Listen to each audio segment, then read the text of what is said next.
All right, I'm terribly sad for this video. I thought I was recording it, and I was not recording the entire thing, but I made a cool beat in Studio One. I'll play it for you, then we'll reverse engineer it. It'll be like watching the video in reverse. But I'm super sad because I liked it.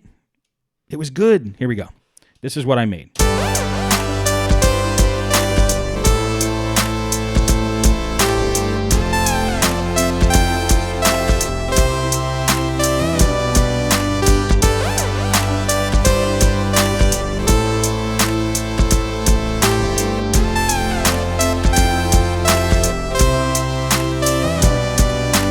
All right, let me just break it down for you. It just started off with, I brought in presents and I went into choirs. And I picked the first one, choir, blend, ha, him, I think. Yes. And here's how that sounded.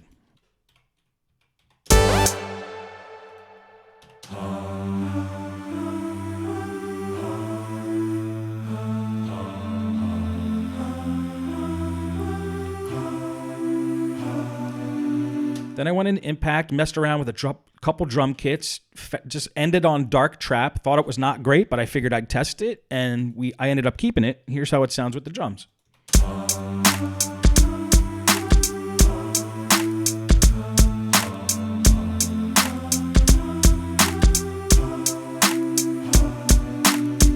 And one thing you should know about that is we went over, which one I thought it was recording, which it wasn't. I went over quantizing with swing. See, here is, I'll just do a little beat in here, and I'll play it like that. Now, that has swing built in. And if I quantized it without swing, it would sound messed up. But here, I'm just going to record that beat. Let me just turn on a pre-count, Shift-C, hit record, and here we go.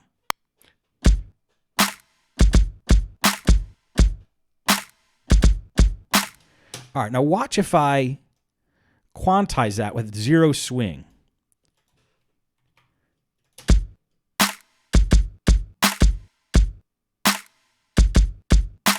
See, it's messed up. So if I undo that and I turn the swing up to a certain degree, it's going to keep that swing. Hear the swing? Dun dun dun dun dun. I messed with that for a while on the previous non-recording, and at least you guys got the fruits of that by realizing that if you turn swing on, you quantize with swing, you could keep that swingy sound. It took me years to just like really start to enjoy swing and use it, but if you have that groove and you're used to that groove and you want to quantize and keep the groove, that's how you do it with swing. Again, if I turn swing off and I unquantize,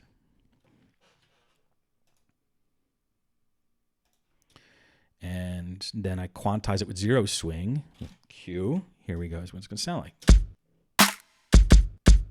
See, boring, robotic. So hit that, turn that swing on if you want to maintain that swing and quantize with swing. Okay, that's what we learned there. Next thing is, what was this? Just a cool bass in my tie. It sounded like this. And it originally sounded like this. I EQ'd it, but it was too bright.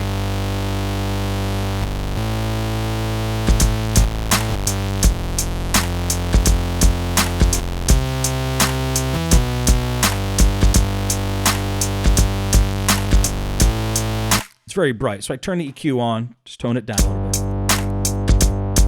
Cut out the highs. It's still a cool bass, but... And so with all those three together, it sounds like this.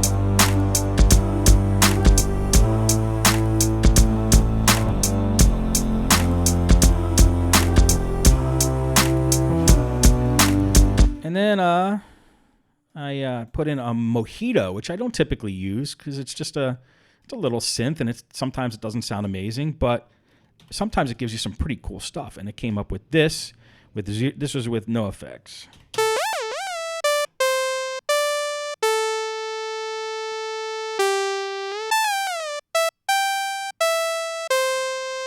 Here's with effects. And I just played that in on my MIDI controller. And here's with the other instruments.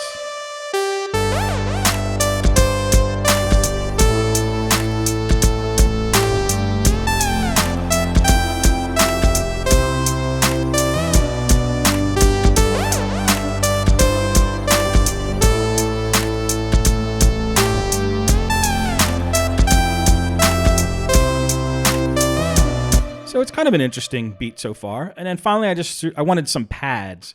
So I threw a mojito or a Mai Tai in. I tried pads, and then I just said, screw it. I initialized the patch and added my reverb, which I typically do. So by itself, it just sounds like this. I took a little cutoff out of the cutoff filter. And with everything, it sounds like this.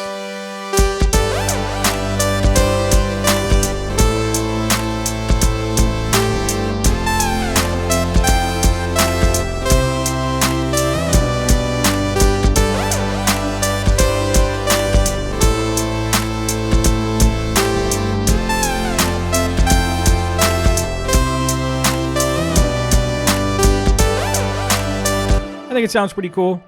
And that was about a 20-minute video, but I just basically shrunk this down to a 6-minute video and reversed what I did. It might actually even be better this way for you guys. But I was sad when I saw I wasn't recording, but that was my fault. So I take full responsibility for my actions. That's it for today's video. Again, these are just for inspiration or for however you want to take them. I hope you enjoy them. I'll keep doing Studio One stuff and just keep coming up with stuff. And I just recommend to do what I do. Every day, open your DAW and just start chucking stuff in there, and you never know what's going to pop out. So, see you later.